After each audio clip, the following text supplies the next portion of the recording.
Mais il est dans la nature de chaque être humain de vivre cette expérience de plénitude, d'ordre, d'unité.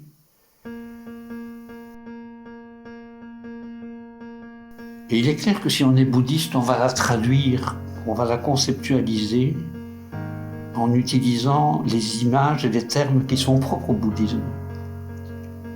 Un chrétien va sans doute aussi conceptualiser son expérience en reprenant des images et des symboles ou des textes de sa tradition.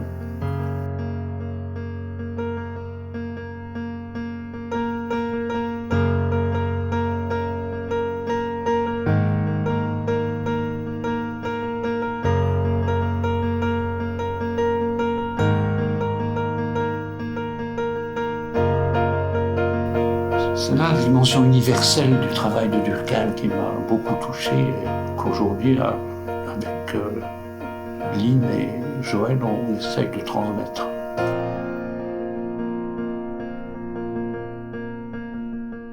Une personne qui vit ça pour la première fois pourrait s'imaginer que c'est du massage.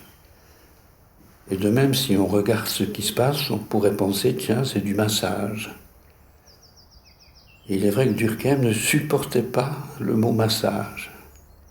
C'est une rencontre entre deux personnes. La technique appliquée, ce n'est pas une technique sur la jambe ou sur la main ou sur le bras. C'est une action qui engage le corps entier. Dès la première séance, ou en tout cas les suivantes, on invite la personne qui est allongée à ne pas rester passive.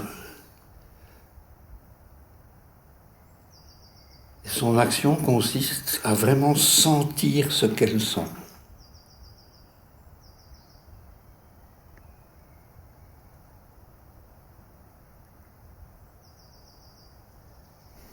Et même de mettre en accord ce qu'on appelle sa respiration avec la technique appliquée. Là, on voit que Lynn accompagne l'acte de respirer. Elle invite la personne traitée, prise en main, à sentir cette action infaisable qu'est l'acte de respirer.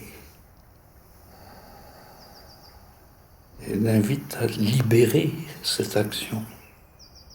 Donc, dans la lève-thérapie, la personne est impliquée dans le travail.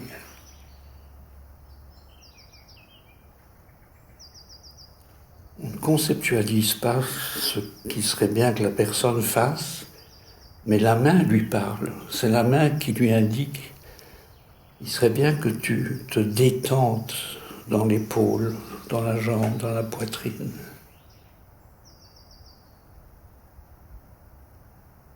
Il ne s'agit pas de relaxation d'un groupe musculaire. On invite la personne à se détendre.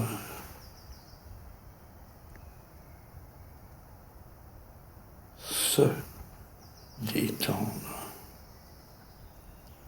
Là, on passe d'un tête-à-tête à un corps à corps, le corps vivant.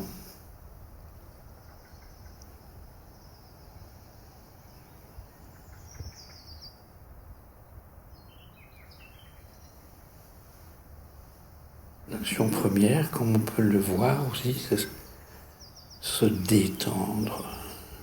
Détends-toi. Vous pouvez dire ce que vous sentez. La différence immédiate, c'est que l'on est beaucoup plus vaste à gauche. Si le corps était contracté à droite ou plus ramassé, beaucoup plus vaste en fait à gauche. Je dirais une présence peut-être plus dense. Et en même temps qu'il y a cette densité, c'est comme s'il y a plus de légèreté aussi.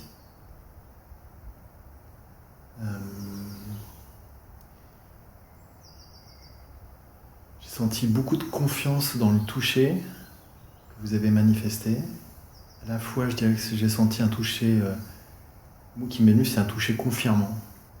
Et une fois debout, sentir être debout du côté gauche, du côté droit.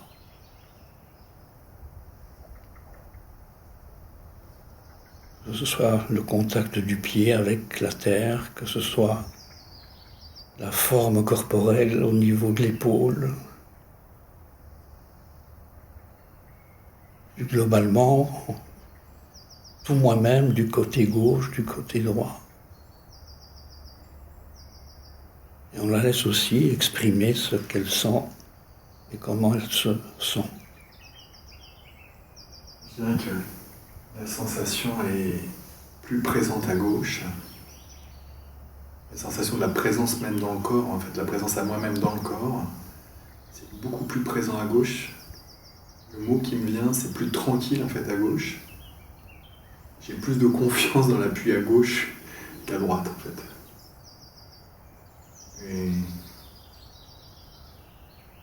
Et là encore, j'ai l'impression que c'est plus vaste sur le côté gauche. Et c'est pas du tout un mot, hein, c'est vraiment de l'ordre de la sensation. J'ai l'impression que c'est plus ouvert et plus spacieux à gauche. Et on entend que ce qui est dit ne concerne pas ce qu'on envisage comme étant le corps que l'homme a, mais que Nicolas nous parle des différences dans ce corps qu'on est, où reviennent des indications comme plus tranquille, plus calme. Il s'agit de soi-même en tant que personne, ces qualités d'être qui manquent le plus à l'homme actuel, plus confiant, plus calme, et qui s'origine dans ce corps qu'on est. Il ne va pas descendre les escaliers comme il les a montés, du côté gauche. Donc dans quelques mois, il ne montera plus les escaliers comme il les montait pendant des années. Et à travers sa manière de monter les escaliers, il fait preuve d'un calme intérieur. Il a infiniment de temps. C'est vraiment à ce niveau-là que Durkheim a insisté pour qu'on envisage la lepthérapie de cette manière-là. C'est un retour à notre vraie nature d'être humain. Aucun bébé n'est crispé dans les épaules. Bien sûr, si une porte claque, le bébé va faire ça. Mais il ne va pas rester comme ça toute la journée. Mais après, l'adulte reste crispé, alors qu'il n'y a pas de raison d'être crispé. Et là, on peut se détendre. Et ça, c'est un geste de confiance. D'ailleurs, vous l'avez cité vous-même.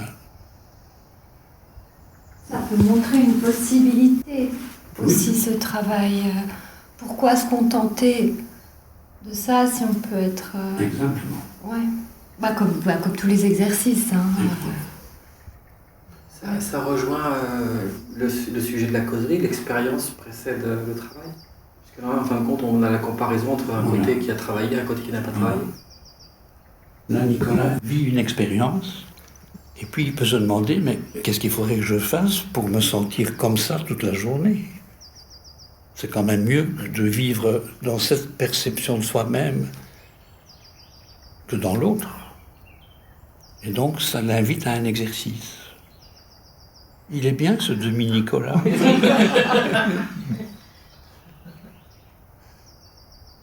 Comme kiné, je disais à mes patients, vous savez, après 10 ou 15 séances, ça ira mieux. Dans la lepthérapie, Durkheim et Madame Pelzer nous disaient, vous avez un devoir de réussite immédiat. Et on ne peut pas dire à quelqu'un, avec la lepthérapie, dans 20 séances, ça ira mieux. Ça n'a aucun sens. C'est tout de suite. Et ça ne dure pas. Parce que l'ego se dit, mais tu m'emmènes où là ? Et il aimerait reprendre sa forme à laquelle il est habitué, même si elle lui est moins agréable.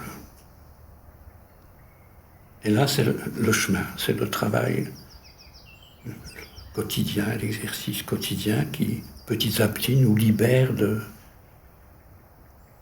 ces besoins non nécessaires de l'ego. Voilà, ça c'est moi, ça c'est moi. Je suis très content qu'on a fait cette expérience. Elle vaut tous les discours, tous les livres de Durkheim, hein, parce qu'il ne dit rien d'autre que ce que tu as senti. On pourrait prendre une photo de ses épaules. Enfin non, pas une photo de lui avec des épaules comme celle-là. Il faudra que je la voie la photo parce que... Oui, ton t-shirt est beaucoup plus proche de sa vraie nature maintenant du côté gauche. La prise en main au niveau des chevilles, c'est important pour la personne. Hein. C'est pas comme un massage, on va directement à la nuque ou à la région qui est douloureuse. Ou... Non, c'est ce qu'il y a de plus loin de la tête, là. C'est rassurant. Est-ce que ça rejoint ce que dit Gilles? Nous, Gilles dit souvent de notre chemin qu'on est sur un chemin de la relation consciente. La relation consciente à l'autre. Conscience, si c'est pas la conscience de la tête. La conscience de. Conscience, si c'est la conscience sensorielle. Sensitive. Oui.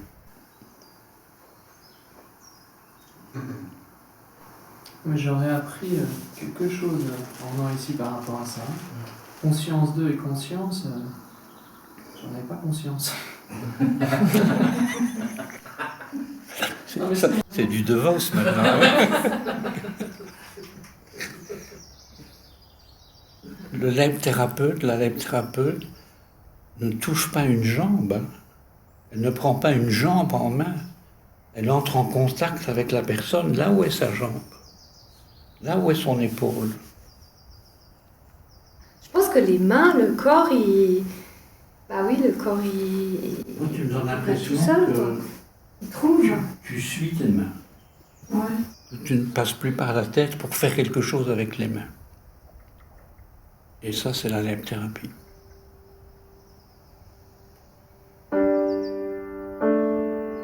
Lynn revient après avoir fait 2 séances ici et elle est transformée. Et je crois que c'est ça qui est important. C'est pas quelqu'un qui fait du bien à quelqu'un d'autre. On parcourt un chemin ensemble. Et aussi bien la personne qui a cette pratique à sa disposition que la personne qui en bénéficie sont sur le même chemin.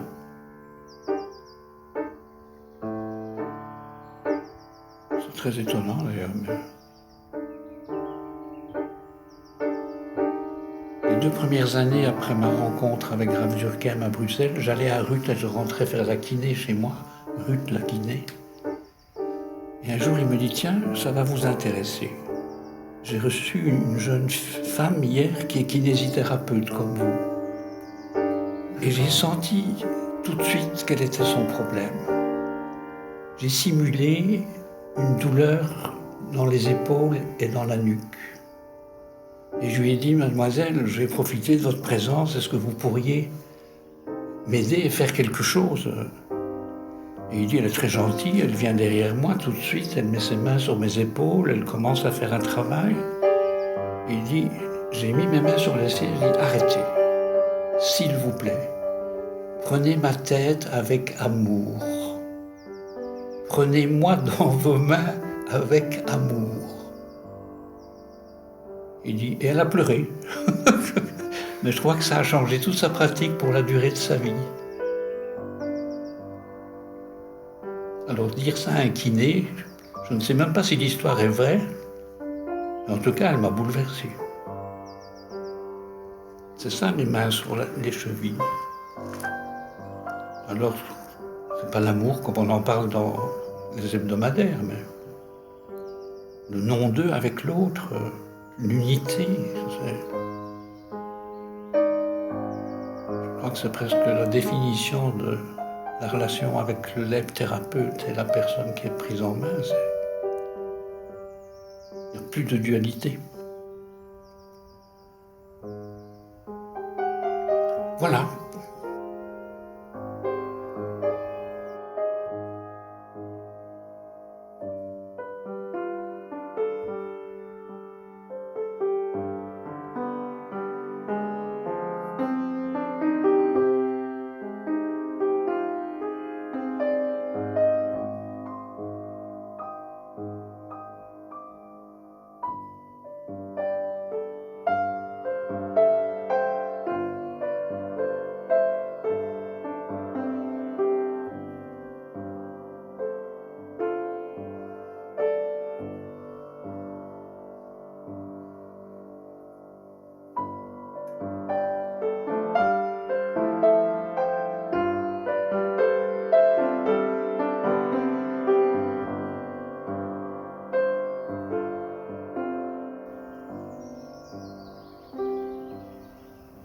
Il y a quelque chose qui caractérise la proposition de Graf Durkheim, et j'avoue, je ne m'en suis pas rendu compte tout de suite, c'est après des années de pratique. Il présente son travail comme un chemin d'expérience et d'exercice. Autrement dit, il ne dit pas un chemin d'exercice et d'expérience. Et c'est extraordinairement différent. Dans la plupart du développement personnel ou même de certaines pratiques méditatives, on vous invite à faire un exercice afin d'aboutir à une expérience qui, curieusement, est préméditée et nommée parfois. Durkheim dit non. Sur le chemin, tout commence par une expérience. Et il cite les expériences qu'il a vécues lui-même au cours de sa vie, ces moments un peu privilégiés au cours desquels on se sent soi-même comme jamais, où on perd l'agitation et on vit dans le calme. Il en a vécu dans les tranchées en 14-18, dans cette rencontre avec l'horreur, avec la mort, avec l'absurde.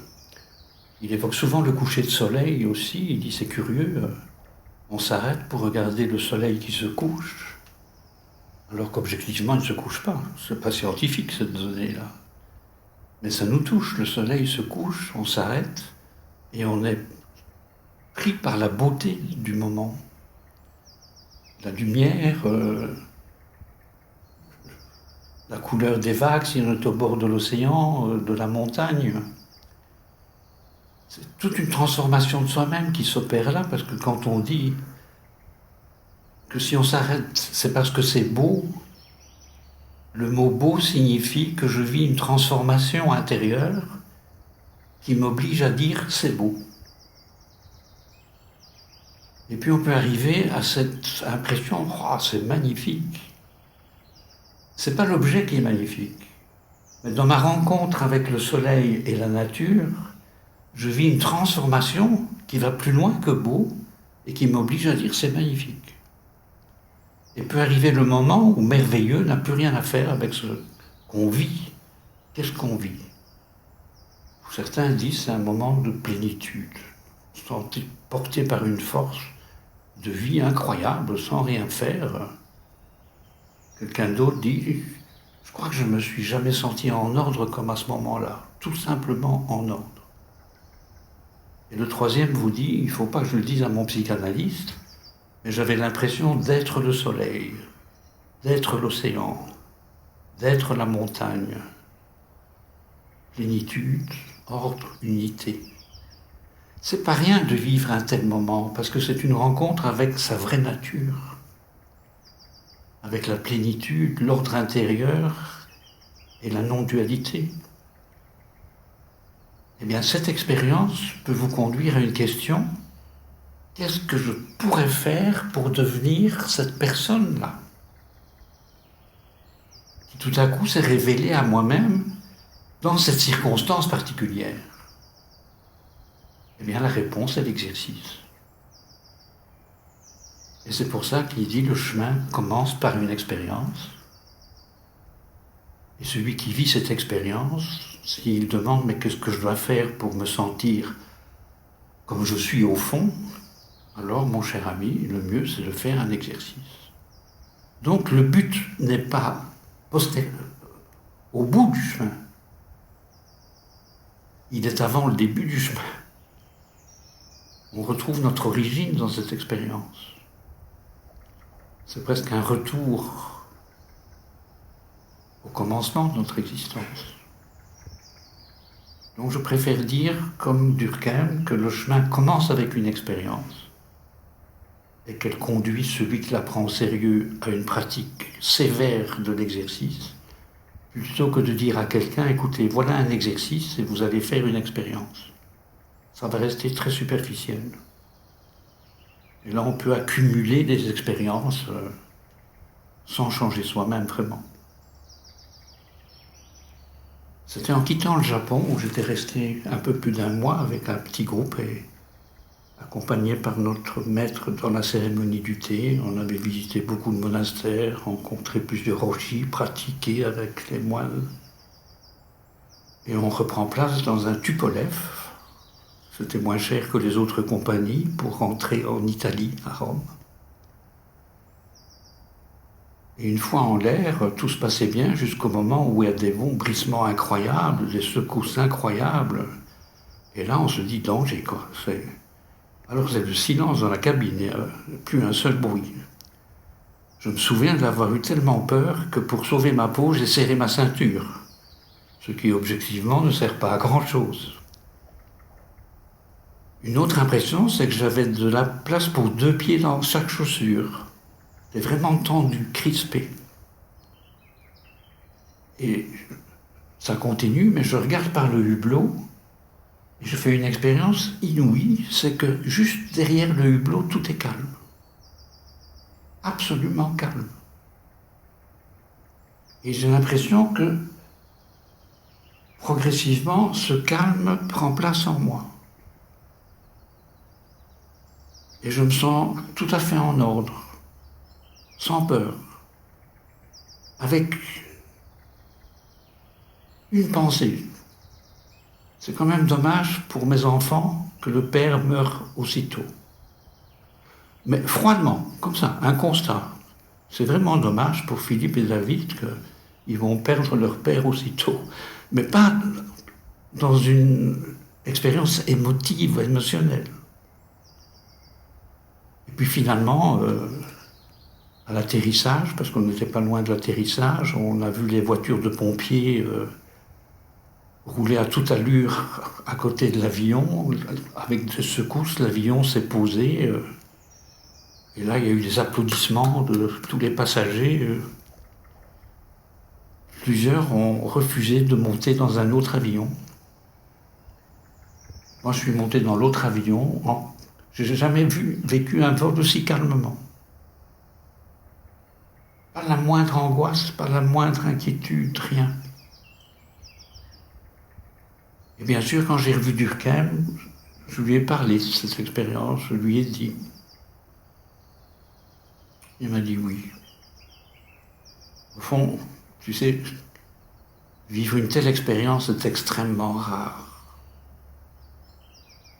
Mais cette expérience, ce n'est encore rien. Et il tape sur le bureau. Une telle expérience ne c'est encore rien. Il dit oui, tu as vécu vraiment ce que j'appelle la plénitude de l'être, qui est la source d'un grand calme. Pose-toi la question. Qu'est-ce que je dois faire pour devenir cet homme-là? Tu t'es senti en ordre comme jamais. Alors pose-toi la question. Qu'est-ce que je dois faire pour devenir cet homme-là? Quelle leçon? Je ne vais pas dire que j'espérais avoir une médaille ou un diplôme après une telle expérience. Il m'a ramené à l'exercice. Et c'est ça qu'il appelle une expérience mystique naturelle. Il ne s'agit pas d'une expérience mystique bouddhiste ou chrétienne ou taoïste, mais il est dans la nature de chaque être humain de vivre cette expérience de plénitude, d'ordre, d'unité. Et j'aime bien l'expression de l'expérience mystique naturelle que peut vivre un chrétien, un bouddhiste. Et il est clair que si on est bouddhiste, on va la traduire, on va la conceptualiser en utilisant les images et les termes qui sont propres au bouddhisme. Un chrétien va sans doute aussi conceptualiser son expérience en reprenant des images et des symboles ou des textes de sa tradition. Mais l'expérience en soi, elle n'appartient ni au bouddhisme, ni au christianisme, ni à l'athéisme. C'est là la dimension universelle du travail de Durkheim qui m'a beaucoup touché et qu'aujourd'hui, avec Lynn et Joël, on essaye de transmettre. L'expérience mystique est l'expérience d'une qualité et qui est à la fois corporelle, spirituelle, du domaine de l'âme, mais en disant ça, je coupe de nouveau l'homme en 3 morceaux et en réalité, c'est une expérience de l'homme entier. Et on ne peut pas éliminer le corps vivant de l'homme entier. Là, Durkheim insistait beaucoup sur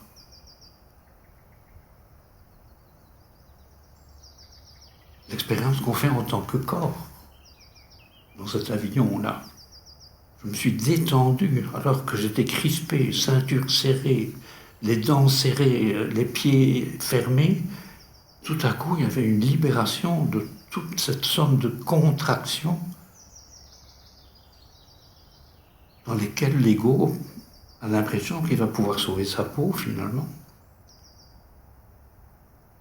Toujours le corps, l'expérience physique, corporelle. Aux États-Unis, ils parlaient du Satori à $10 et du Satori à $100. La grande expérience de l'être et la petite. Durkheim dit la même chose, mais pas de la même manière. Il ne monnaie pas l'expérience, mais il dit à la grande expérience mystique, il dit « je ne la souhaite à personne parce que si on n'est pas fort psychiquement, elle vous perturbe grandement ». Mais il dit ce que j'ai découvert au Japon, c'est l'importance du toucher de l'être. Petite expérience d'éveil.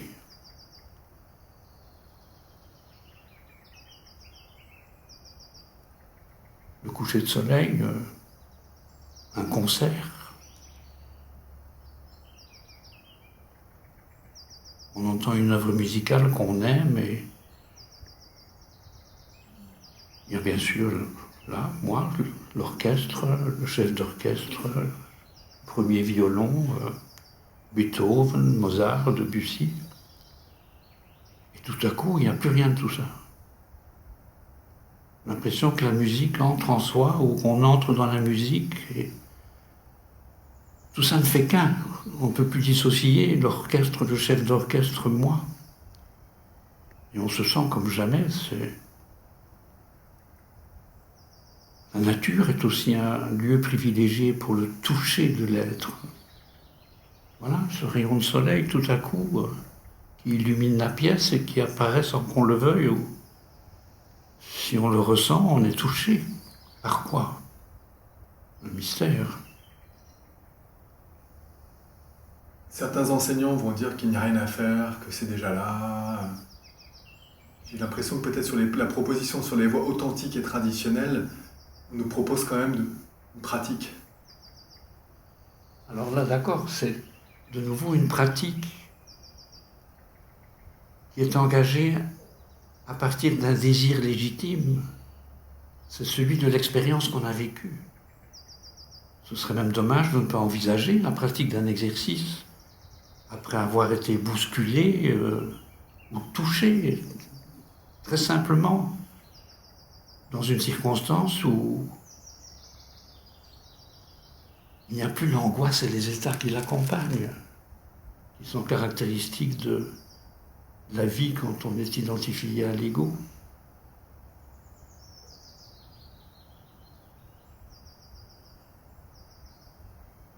Il n'y a qu'une expérience,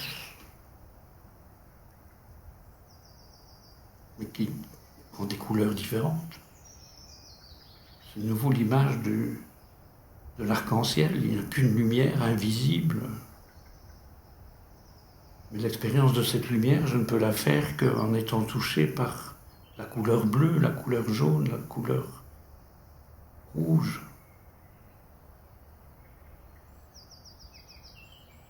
Et on ne peut pas parler d'une expérience bouddhiste, d'une expérience chrétienne.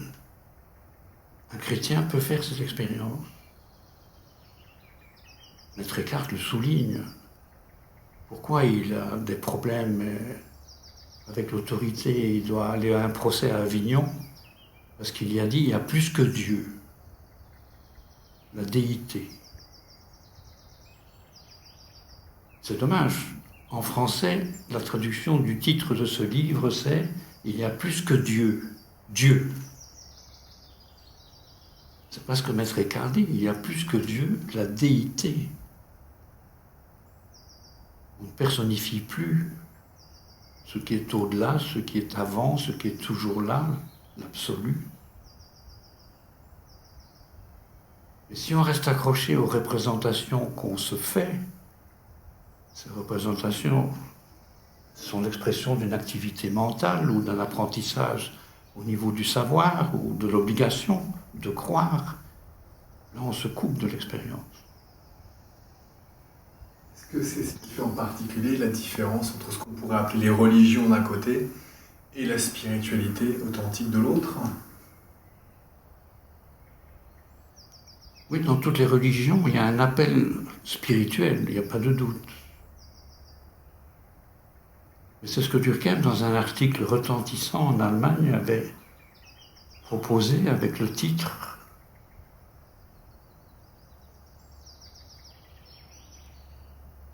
« Je l'ai en allemand et pas en français. L'expérience religieuse au-delà des religions. » Ça a dérangé beaucoup de monde. Comment ? L'expérience religieuse au-delà des religions. Jacques Illard, vous évoquiez vraiment la différence pour vous entre ce que peut être la spiritualité et le développement personnel. Est-ce que vous pourriez nous rappeler cette distinction qui nous paraît essentielle ?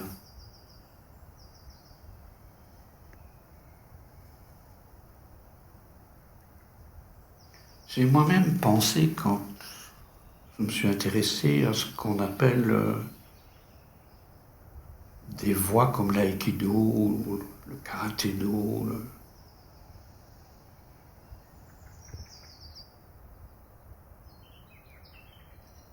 que j'allais trouver la vérité de la vie en m'engageant dans ces exercices. Et en imaginant finalement que ce qu'il fallait, c'est de passer d'un ego double XL à un ego triple XL. Et qu'alors on est sauvé.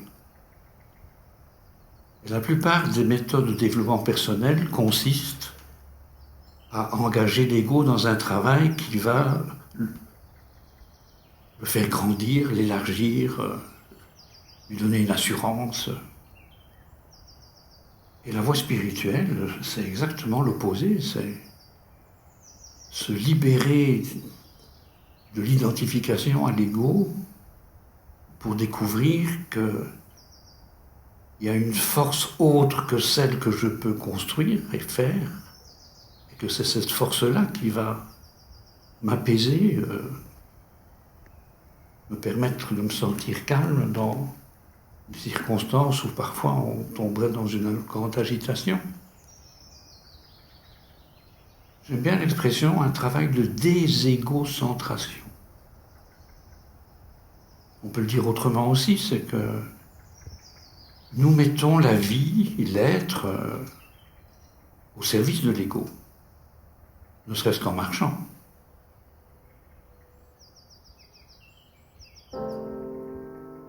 Et le maître sur le chemin vous invite à mettre l'ego au service de l'être. Donc il ne s'agit pas d'éliminer l'ego, mais de l'orienter d'une autre manière. Plutôt dans le sens d'une réunion, d'une union. Ce sera toujours une responsabilité individuelle, on ne peut pas changer une société. C'est tout à fait illusoire.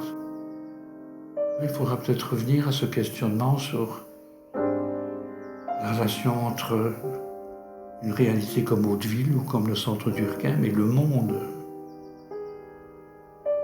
C'est la question dont j'ai horreur. N'hésitez pas à la poser.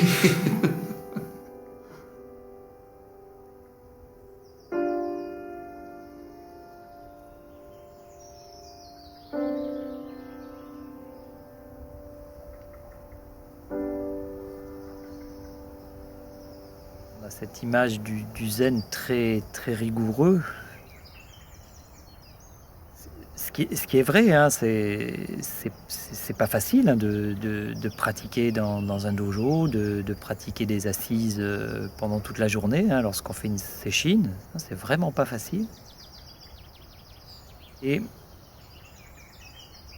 peut-être ce qui fait la spécificité de cette voie-là, c'est que de temps en temps, même dans les séchines, qui sont a priori des sessions très intensives de zazen, de temps en temps, on peut faire un exercice qui va adoucir tout ça. C'est-à-dire qui va nous remettre dans cet état d'être plus naturel, corporel plus naturel, et qui fait que l'assise suivante sera finalement un peu moins physique, un peu moins dur. Voilà. C'est ce lien entre l'exercice, entre la manière d'être assis. Voilà, c'est pas que zazen, et qui amène une certaine douceur, quoi. Je sais pas comment dire. On parle sans arrêt de retrouver effectivement cet état d'être naturel, comme l'enfant, comme le petit enfant, et ça fait son chemin, quoi. Voilà, au départ, l'image que j'avais du zen, c'était zazen, c'est pas pour les Mickey, quoi. C'est pour les adultes qui en ont, voilà, et qui sont sacrément sérieux, sacrément stricts, voilà, très sérieux. Et en fait, non, ça peut être un jeu d'enfant. Voilà, c'est ce côté-là qui, je crois, fait vraiment cette touche et donne cette douceur. Et que j'ai pas pratiqué dans d'autres endroits, mais j'ai des images comme ça. On m'a toujours parlé de Deshimaru comme quelqu'un de très, très strict, ou de séchine très dure. Et là, j'ai jamais retrouvé ça, même si j'ai vécu des moments très difficiles, très douloureux. Surtout au début, là, des douleurs partout, de sortir lessivé. Je l'ai vécu, mais je sais pas, c'était toujours atténué par un exercice, par ce côté naturel de retrouver un état naturel. Voilà, on rajoute pas un effort strict. Au contraire, on va chercher ce qui est naturel, ce qui est doux, ce qui est fluide, ce qui est vitalité naturelle, quoi. Voilà. Rien à aller chercher, quoi, par un effort de volonté, mais il y a juste à redescendre dans cet état d'être, quoi. Voilà, donc c'est dur. Je peux pas dire que ce soit pas dur, parce qu'il y a un engagement sérieux, c'est strict, et en même temps, il y a cette douceur, les deux sont là, voilà. Et je le redis, le zen, c'est la posture de la montagne, et ça, je m'y connais. Et j'ai pu vivre donc des choses difficiles en montagne, et de manière dure, rigoriste, parce que j'avais envie d'être plus performant, d'être toujours plus fort. Voilà, j'ai vécu, je connais ça. Et en même temps, donc il y a ce côté, mais non, laisse aller, laisse faire, quoi. Laisse venir cette force, là, cette énergie de vie qui ne demande pas à être mise en boîte, quoi. C'est pas ça du tout, quoi. Voilà, donc cette énergie, du bébé, quoi, le bébé, pof, il va s'asseoir. Quand il s'assoit, les premières fois, il est en zazen, quoi, naturellement.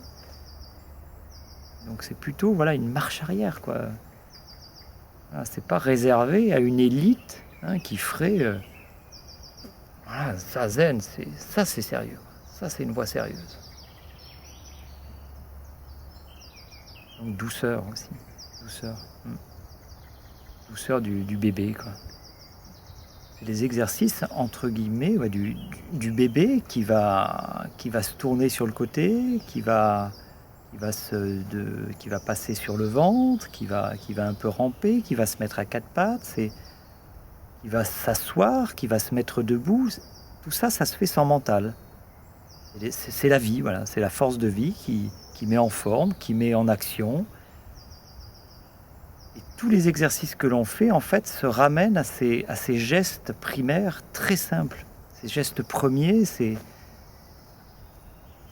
qui ne sont pas fabriqués par l'ego, par moi. Voilà. C'est des gestes qui sont des gestes de vie, simplement des gestes de vie. Et voilà, il n'y a pas une fabrication, c'est très naturel. C'est très naturel. Un maître d'aïkido, dont Jacques parlait, je ne sais plus le nom, mais disait que voilà, si vous voulez faire de l'aïkido, maîtrisez simplement ces premiers gestes, quoi. Soyez rond dans vos déplacements, hein. Soyez souple. Voilà, laissez la vie vous animer, vous mettre en forme. Donc le zen, c'est dur pour l'ego. Voilà, c'est dur pour l'ego. Et quand on touche ce qu'il y a dessous, ça devient beaucoup plus tendre. Mais sans concession pour l'ego. Voilà. Et ça, c'est ce qui peut être dur, hein, d'ailleurs. On se confronte à cette dureté si on résiste trop. Hein. Ouais.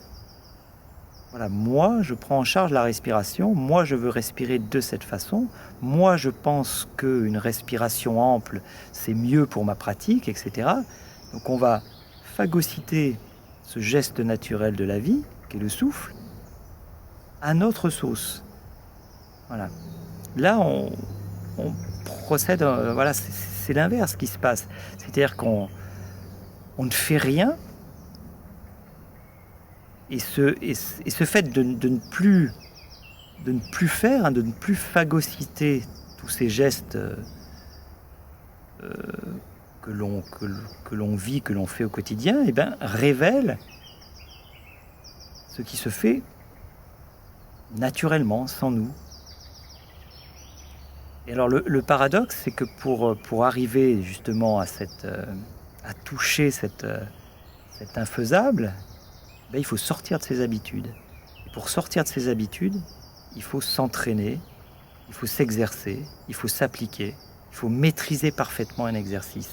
Voilà, ça c'est un peu le paradoxe, et qui est souvent pas très bien compris, parce que pour arriver à ce retour à l'inné, à ce qui nous anime, il faut maîtriser. En fait, il faut maîtriser l'ego, il faut maîtriser le mental, il faut qu'il se tienne tranquille. Donc on va le structurer dans une action où il ne pourra pas partir dans tous les sens. C'est comme ça que je le ressens. Et à force de répéter cette action et d'enlever tout ce que l'ego veut mettre dans cette action, hein, que ce soit des réactions émotionnelles, mentales, physiques, toutes les contractions. Voilà, moi j'aime pas, moi je veux pas, moi je m'ennuie, moi je suis en colère, moi ça m'énerve. Donc tout ça, ça va se manifester. Puis au bout d'un moment, c'est fini, quoi. Il reste plus que le geste pur, le geste juste, qui vient des tripes, quoi, qui vient de la vie, qui vient qui est juste en ce moment, pour ce moment. Et l'exercice, c'est vraiment ce passage, en fait. Voilà, l'exercice, c'est pas pour être parfait, hein, c'est pas pour atteindre effectivement la cible à 50 mètres en plein centre, même si ça peut être un résultat, un effet collatéral, mais pour toucher cette force-là, de vie que nous sommes, et qui fait qu'après, tout vient naturellement, quoi. Donc l'expérience, c'est celle que l'on vit au moment où on la vit. Donc si on pratique un exercice pour avoir un but et retrouver toujours cette même sensation, c'est complètement faux. C'est-à-dire qu'un exercice, en fait, il est toujours fait dans l'instant et il va mener à un résultat qu'on ne connaît pas. Et c'est ce que je disais ce matin, c'est-à-dire que en fait, l'expérience, c'est toujours la même dans le sens où je suis. Voilà. Est-ce que je suis vraiment, réellement ce geste-là qui m'anime, ou est-ce que je suis dans mes pensées? Voilà. Donc l'expérience être, elle est là ou elle n'est pas là, mais le goût de l'expérience, en fait, peut être complètement différent. Je peux très bien faire un exercice et m'attendre à être plus relâché, à être plus équilibré, et me retrouver dans un état de déséquilibre après l'exercice, mais qui va me plonger dans la sensation d'être et me mettre dans un état d'éveil effectivement au corps que je suis, que je n'aurais jamais eu si, entre guillemets, j'avais réussi l'exercice selon mon idéal. Voilà. Donc, en fait, un exercice débouche sur je ne sais pas. Voilà. On ne peut pas dire si je fais cet exercice, il va se passer ça. Donc, alors des fois, il y a des similitudes dans les groupes, dans les partages, mais des fois, c'est complètement différent. Et une personne peut même dire « j'ai très mal vécu l'exercice » et 2 minutes après, se rendre compte que « ah, mais j'étais dans la sensation comme jamais. J'étais vraiment présent à ce souffle là, qui m'ouvrait, qui me posait.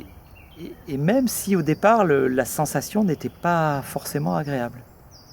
Donc voilà, on ne pratique pas un exercice pour déboucher sur une sensation ou un état d'être en particulier. C'est neuf.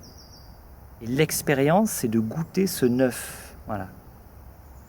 Et c'est ce fait de s'ouvrir au neuf qui est important.